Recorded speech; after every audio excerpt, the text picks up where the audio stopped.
kids are in bed, so it's time for a brew with Lucy. David Eagle, 1/3 of the young'uns. How you doing, mate? Oh, well, many would argue I'm more than 1/3. I mean, many would argue I'm less than 1/3. Let's go for 1/3. It seems like the most liberal way to start. Oh, you know what? That's exactly the response I was hoping for, because as I wrote it down, I thought, oh, wonder if this might be contentious. Oh, no, it's wicked to see you, mate. It's wicked to see you. And for those people who may not know you, I doubt that's anybody on my page. I'm sure that all of the folk scene are as enamored with the young'uns as I am. But the young'uns are a tremendous 3-part harmony trio. They play instruments, but most importantly, they're radical songwriters. They write about socialist causes, about people. There's comedy, there's 3-part harmony, there's joy, there's love, there's everything in between. And I'm just so pleased that, David, you could join us today. So I wanted to start our interview really by saying we've bumped into each other a lot in the last 10 years. Yeah. Before we needed to keep a 2-meter distance. Bumping into each other is a thing of the past now. Yeah, no more bumping into. I love the fact that you said thanks for joining us. For those people, this has been recorded in lockdown stage 2, and so I have no real excuse not to join you, to be honest, Lucy. Not doing anything else. True. That's a good point. Yeah, we've got nothing better to do than talk to each other. No, this is a highlight of my lockdown planning in conversations with rad musicians. It's genuinely keeping the spirit alive. So yeah. So over these years, we've spent a lot of time bumping into each other. We've shared many a bill. We've even shared stages. Probably. Yeah, I mean, I feel sorry for that duck, but there you go. most notably, probably for me anyway, Vancouver Folk Festival, Glastonbury Left Field stage, while we also not only were on a stage with each other, but King Billy Bragg himself.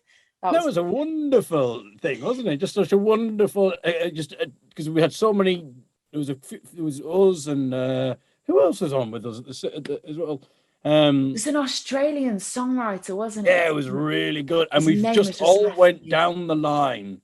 I remember when he came on, I thought I must make a mental note to remember his name. But obviously I didn't keep to that. But no, it was wonderful, and it was just one of those gigs because we all just went down the line and just shared songs, and it was I love sort of things like that because you don't really get that much in English festivals. Whereas, as you were saying, the Vancouver Festival and all the Canadian festivals, they do something called workshops, which are essentially where you go down the line, don't you, and you share ideas with different artists, and sometimes you collaborate on songs, or sometimes you just sort of listen and add your sort of. Oh, I've got a song on that theme and that kind of thing. And it's such a wonderful thing that doesn't really happen in UK festivals. So it was nice to be able to do that in Glastonbury and, of course, Vancouver as well.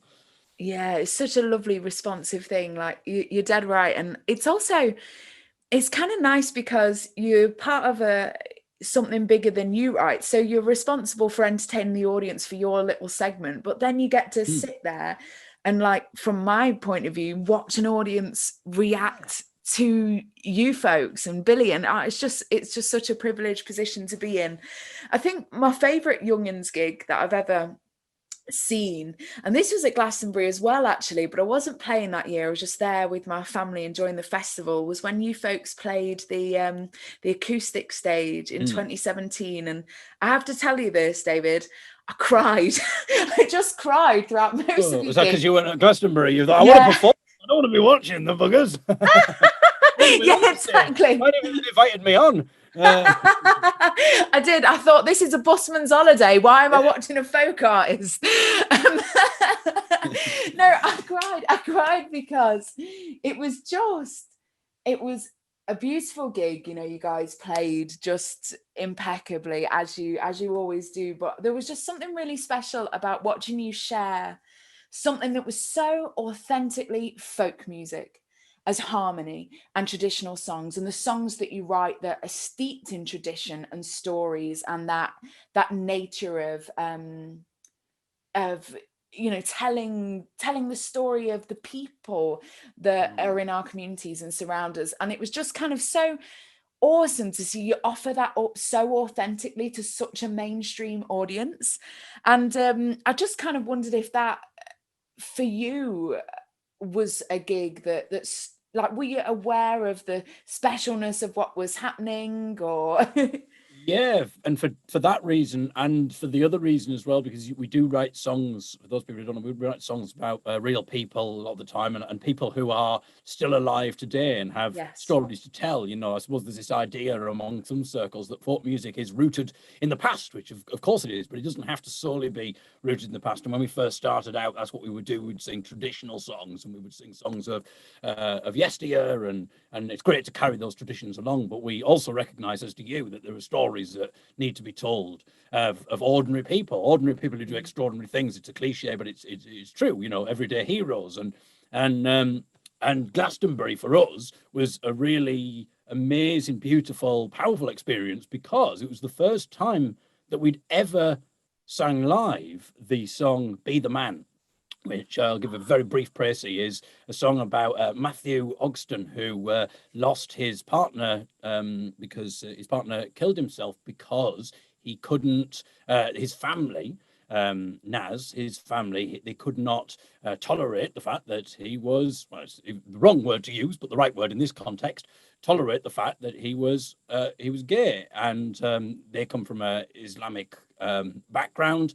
And they said this is against God, it's against, it's against our religion, and therefore disowned him, put a lot of pressure on him to change his ways, and he sort of couldn't deal with that pressure, and unfortunately took his life. And Matthew, understandably, grieved as you would, but then also thought, I need to make something positive out of this, and he formed a charity, and which basically says, with motto, be the person you were born to be. No religion or any kind of doctrine should get in the way of a love a person in their family. And he's done some great work in the community, and we sung Sean, who's the songwriter and can put this a lot better than I can in these sort of serious things, wrote a song all about Matthew, from Matthew's perspective. And Matthew has heard that song. Matthew's now become great friends of ours. But that was the first time that we performed that song live. So it's daunting to perform any song for the first time live, but it's certainly a song as important as that. And it was beautiful because we sang the song. I can't say we sung it perfectly or impeccably or anything like that, but we sung the song. The audience were clearly with us, because even if you're not a folk crowd, this is something that you can resonate with everybody, the subject matter. And we got a great ovation, not because of ourselves, but because, again, the subject matter, because of Matthew, it was, and it was the performance as well. And then afterwards we said, look, Matthew and Naz always wanted to come to Glastonbury together. Can we get them to be at Glastonbury through this song, and by you all raising a toast to Matt and Naz? And someone took a video in the audience, and we raised our glasses and said to Matt and Naz, and we sent that video to Matthew, and Matthew says, I've always wanted to be at Glastonbury, and it's just wonderful that you guys have managed to do that. So it was a beautiful moment anyway.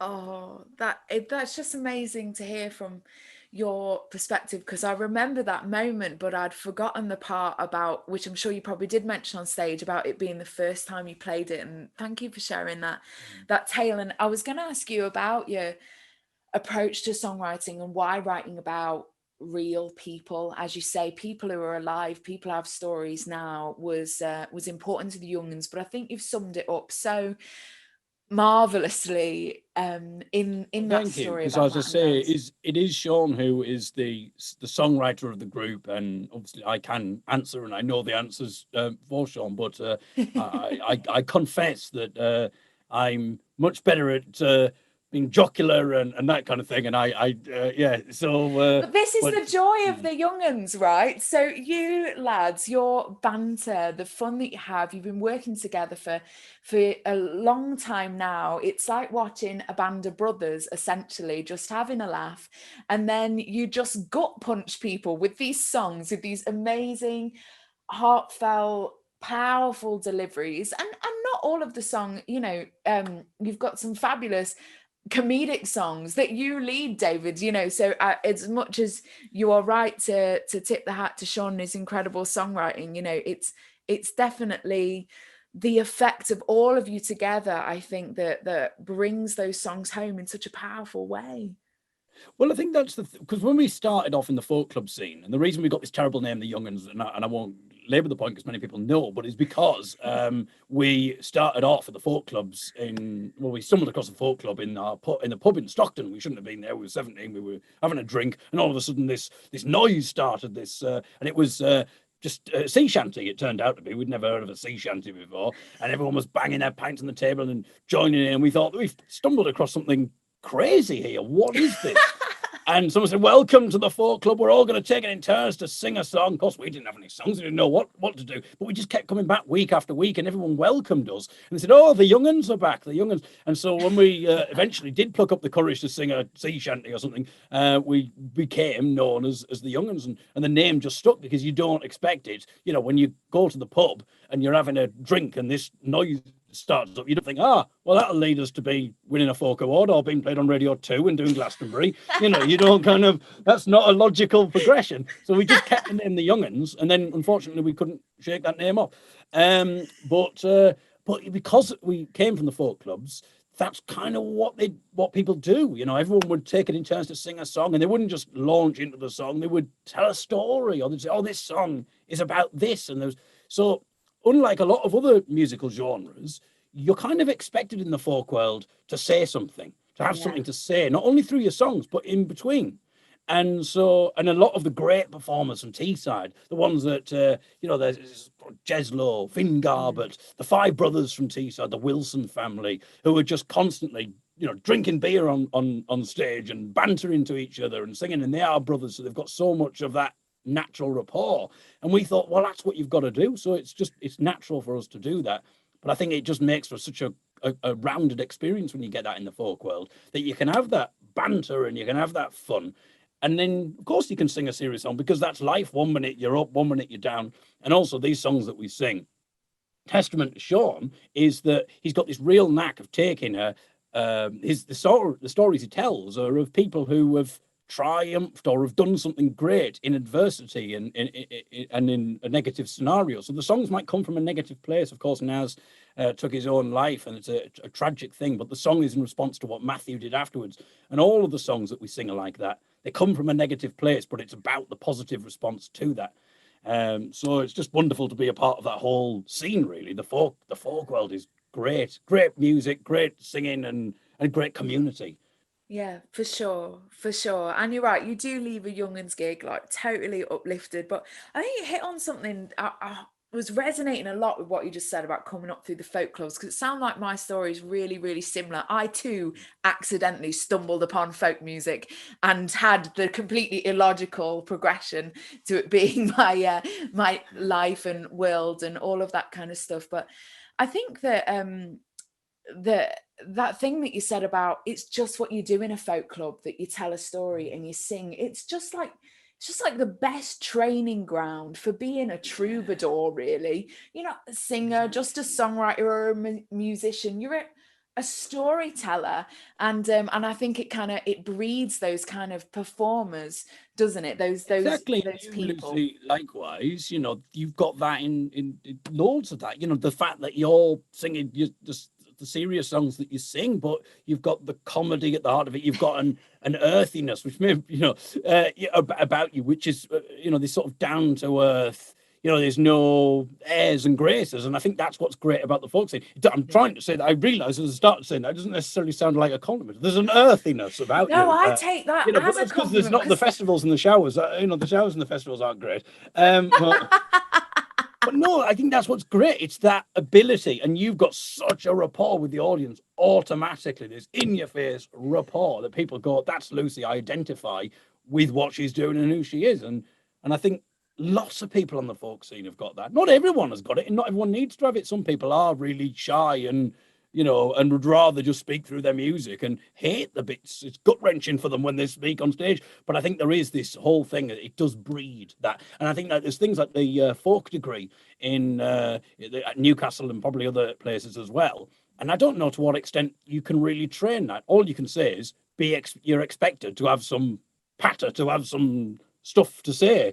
But it's difficult to really train that because that's more about, I don't know, like that's more of a stand-up comedy course, isn't it, than anything else? You just learn it on the job.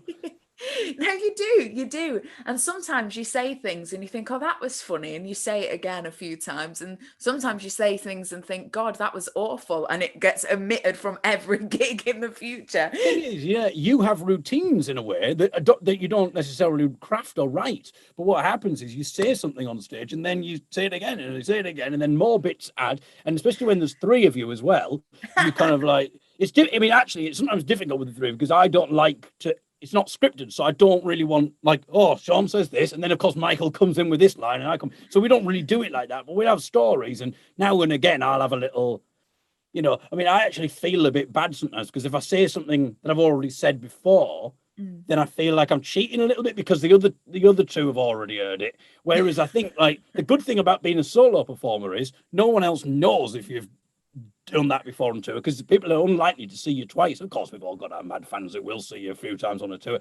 But I think like doing stand-up now, I feel like it's a lot easier to just like repeat the same stuff and go, oh, it's absolutely fine because that's what everyone does. But yeah, you develop. I honestly think like so many people in the folk community could be stand-up comedians very easily. Really, the difference is if it goes badly, you can't just go 1, 2, 3, 4 and just start playing an instrument.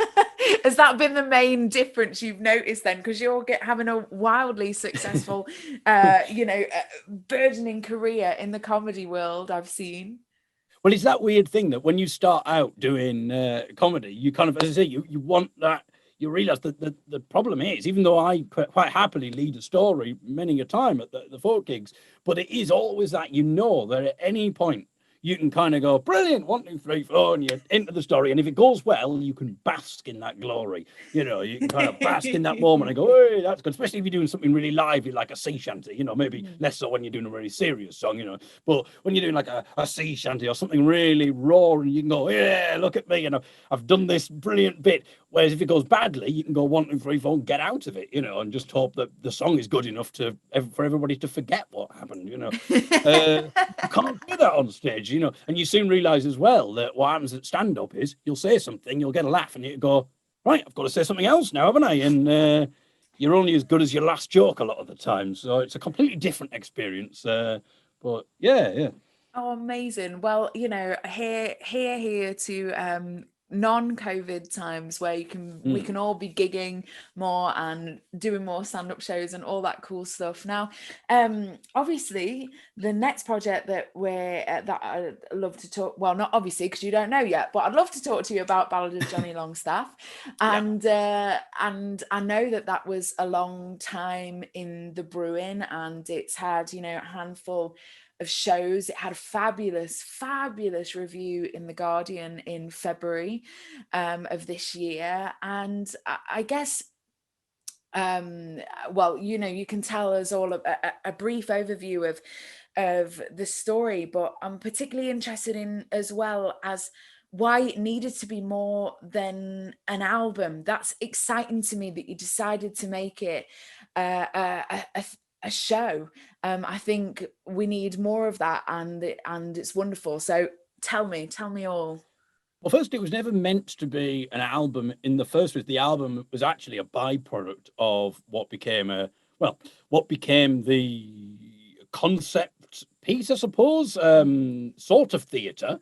It's now branched out into the theatre, but originally the idea was we were going to tell this story, which I'll briefly reveal what the story is.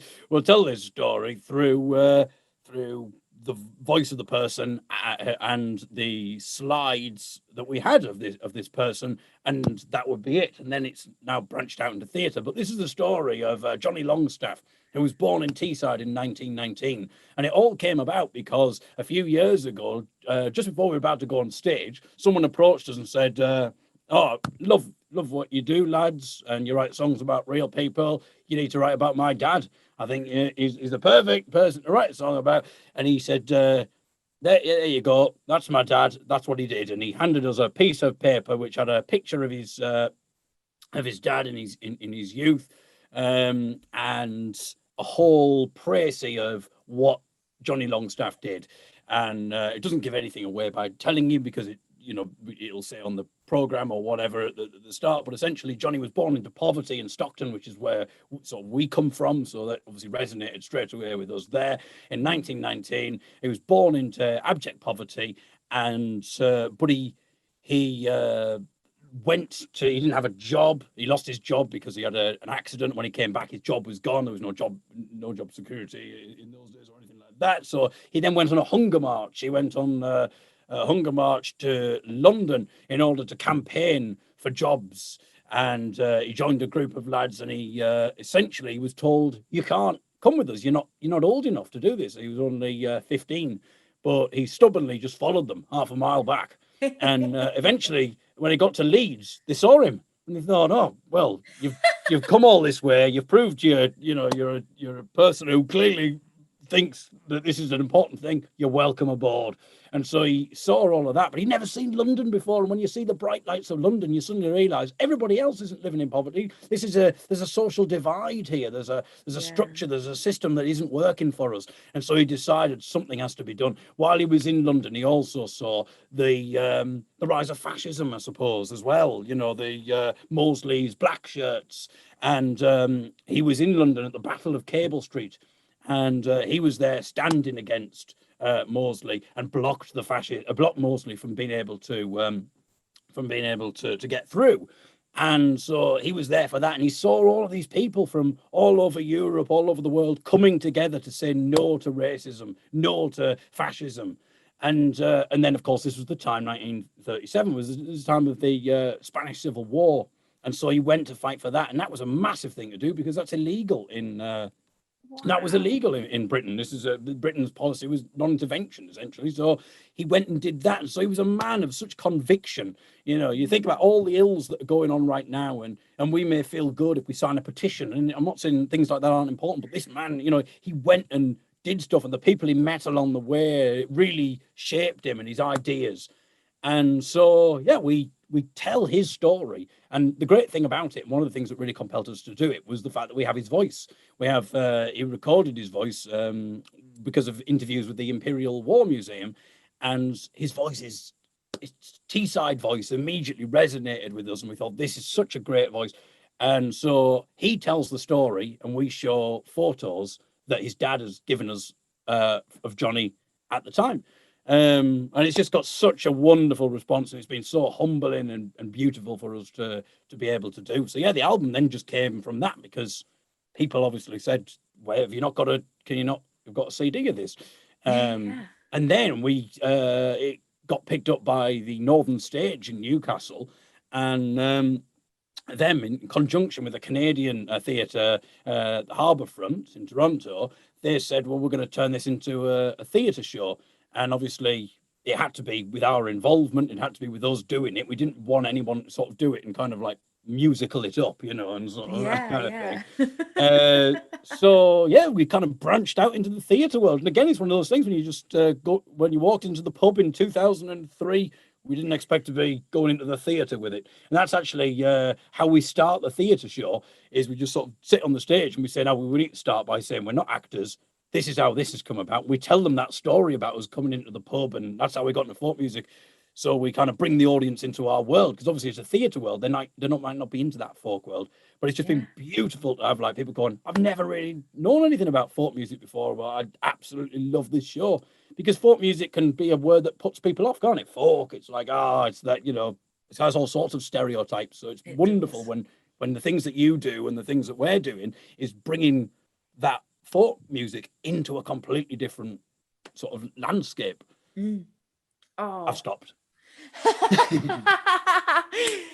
epic story, and the music is so beautiful. I haven't seen the show, but I have heard the record, and I watched kind of the promo stuff that you've been putting out about it, and that theatre show just sounds utterly incredible. And I'm sorry that COVID kind of came in just after it debuted, so I think people should, can people keep an eye out? Will it be coming back? Will it be touring? Honest, we're just as much doubt as to what's going on as everybody else. And we got a message from someone on Twitter saying, "Oh, apparently this theatre have now said, it's not going ahead or it's not being continued here, and we're getting our money back." We had no idea before. They knew before we did, so it's all up in the air. But I'm sure something will happen eventually with it, and we have no idea at the moment. Like everything, it's completely up in the air, but I'm sure it will continue because it's a project that's in existence. So in some ways it's probably easier for people to roll out the projects that were currently existing rather than trying to invest in something that hasn't happened yet. So right. And it's a story that that needs to be told, as you said, as you told his story and about how he was just incensed by social divide. I'm sure it has many resonance for today, so people can follow the young'uns on all of the usual social platforms to find out more. Another thing that I wanted to mention to you, so all of us musicians, we have had to become au fait with online performance, but the young'uns have taken it one step further. They started a flaming TV show, which is just wild fun for anybody that's not seen it. It's hilarious. It's sort of like Country File meets comedy meets folk music. I'm just really into it, quite frankly. So why did you decide to go for the whole TV format? Well, the show is called YTV, which is the question that many people asked us at the start and hopefully aren't asking now, but maybe they are. And the reason behind it, we were just thinking of what to do. We were very quiet for the first few months because we didn't know how to respond and, and what was available to us. And we looked at other people and we saw that, they were in lots of, a terrible predicament and there was a lot going on, and we just thought, well, what do we do? So we sort of laid low for a little bit and didn't immediately, I don't want to say bandwagon, but we didn't jump on that kind of like, oh, can you give us money and that kind of thing, because we thought, well, actually, other people's needs are maybe greater at this point in time. But then we thought, well, we do obviously need to make a living. We need to do something, otherwise it's just going to be, we're going to have to try and find ordinary jobs, normal jobs. I mean, the trouble is, I'm absolutely no problem with doing that. It's harder for me, obviously, being blind, to suddenly just get some, well, as I say, to get some bar work, but the bars, not enough. But, to get some kind of temp work is a lot more difficult for me. But for the other two, it'd be like, well, did they retrain? Do they do this? And all of the issues that, the things that everybody else has kind of been facing here. And we thought, well, let's try and do something that will raise some money for us, but at the same time is free if people want it to be free, because everybody needs to be lifted in this time. And if people can't afford it, then at least they can watch it. So we thought, well, let's do a TV show, because, then if we did a concert, we can only probably do 1 or 2 concerts and then that's done. Whereas the TV show, we've got all these things we can talk about and that kind of thing.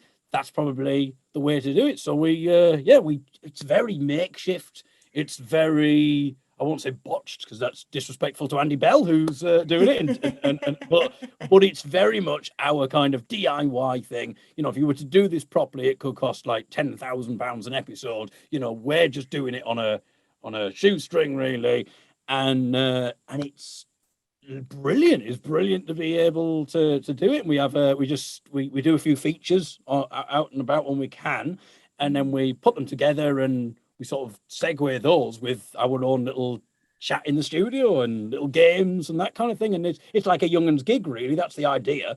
It's like a young'uns gig where we can have the chat and we can have the fun, and then we can have a serious bit as well. So it's just been wonderful to do. And we're doing it once every month until Christmas, and then we'll see what happens after that, really.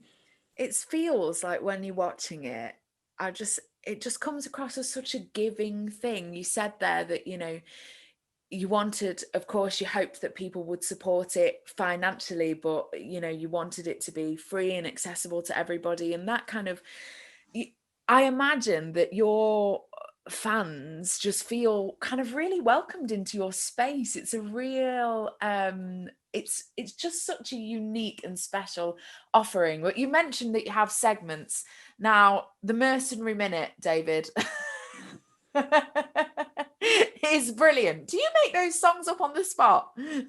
Yeah, I mean, there's a couple that I've sort of maybe just seen the name of when they've kind of come through, but I try not to read them too much. There was one that happened which kind of I did read because it caught me off guard a little bit, and I sort of looked at it and it said a ditty for my friend with cancer, and I thought, I feel like I need to read that one. Yeah, like, yeah. You know, because yeah.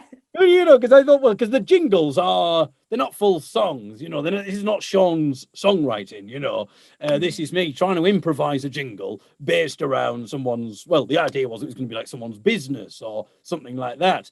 And I do a little sort of flippant, pithy jingle, and sometimes it would be a shorter one if my brain couldn't think of anything, and sometimes it would be mainly just me putting on a Cockney accent for some reason. I don't know why. It just seems I can improvise a lot better when I'm doing a Cockney accent, and it'll just start with me playing the piano and going, oh, and that oh is just like a rev up while my brain's just going, right, what rhymes with that person's name? What does that, right? Try and remember that, mate. Oh, I've just remembered that Australian bloke's name. Oh, no, now's not the time. Oh, I've forgotten it now.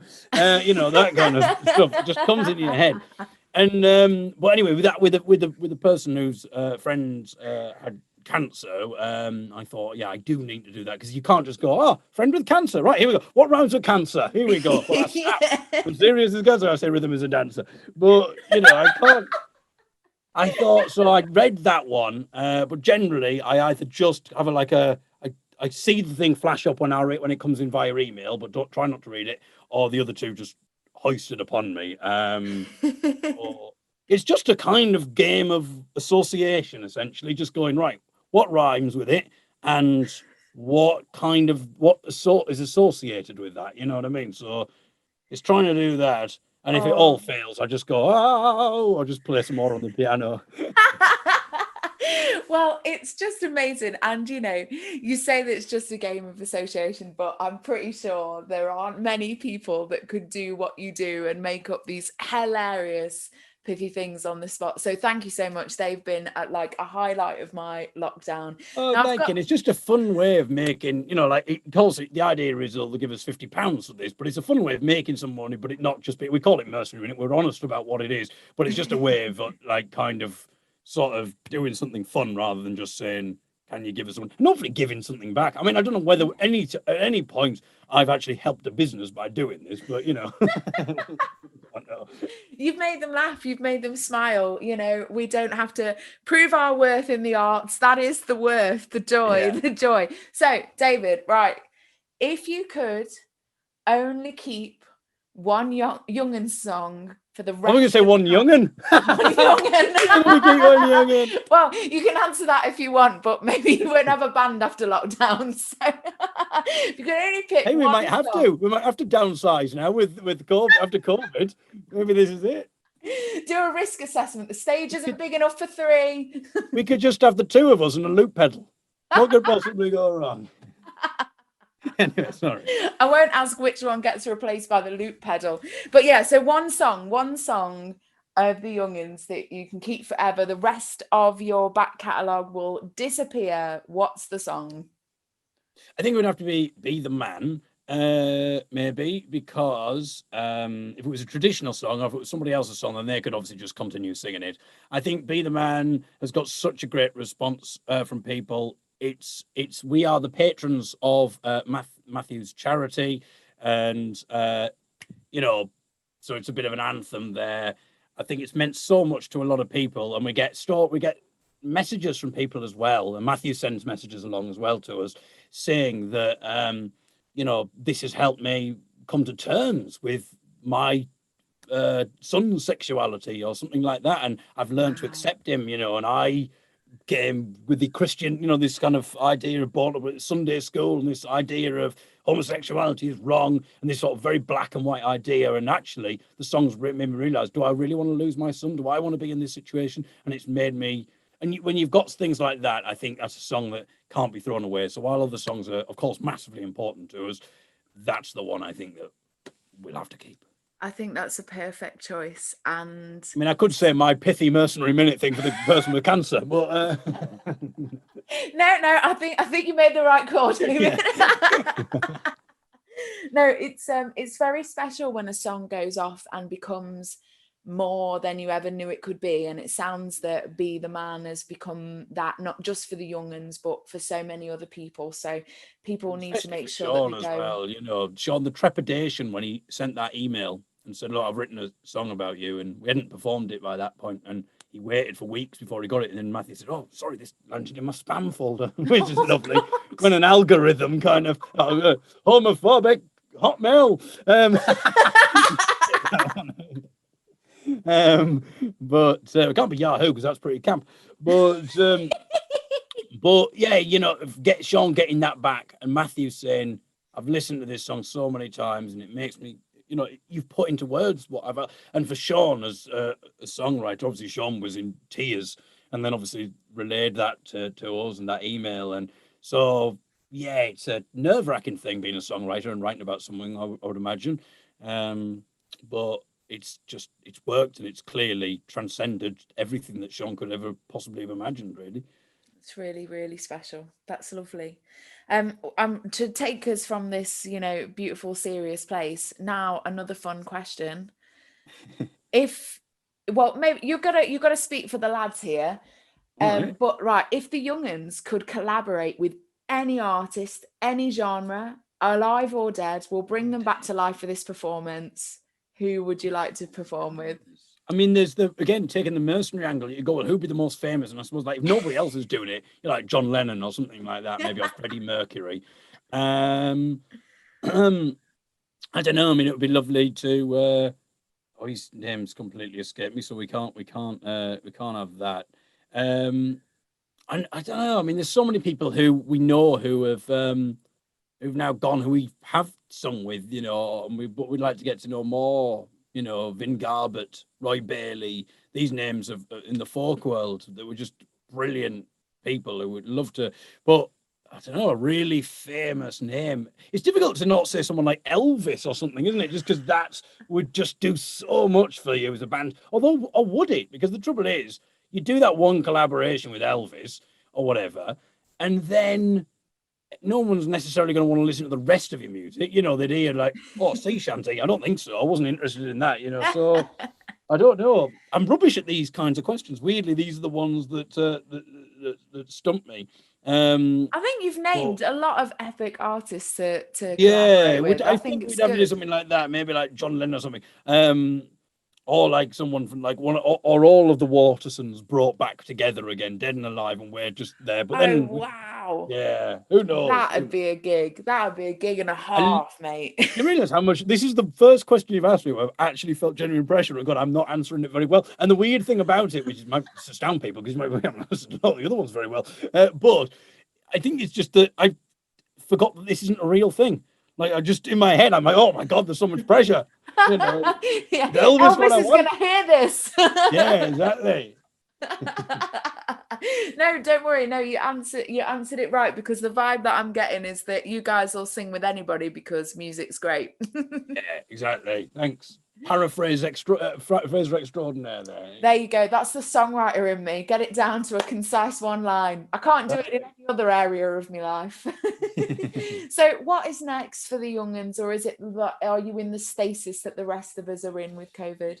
Yeah, it's very much the limbo period. So we'll just see what happens. Yeah, we're so doing all right. We've got another YTV to look forward to in December, though. On December the 22nd, so we're going to be that's going out live. And you stream it on Facebook, don't you? So people can find it there. But I think I've kept you for so long already, David. So I'm going to end our conversation here. But thank you so much for having a brew with me tonight. Wonderful to talk to you again, Lucy. It's just a strange situation, isn't it? But hopefully we'll see you next year at some kind of festival. Let's do it. Socially distance. I'll see you there. Bye. Bye.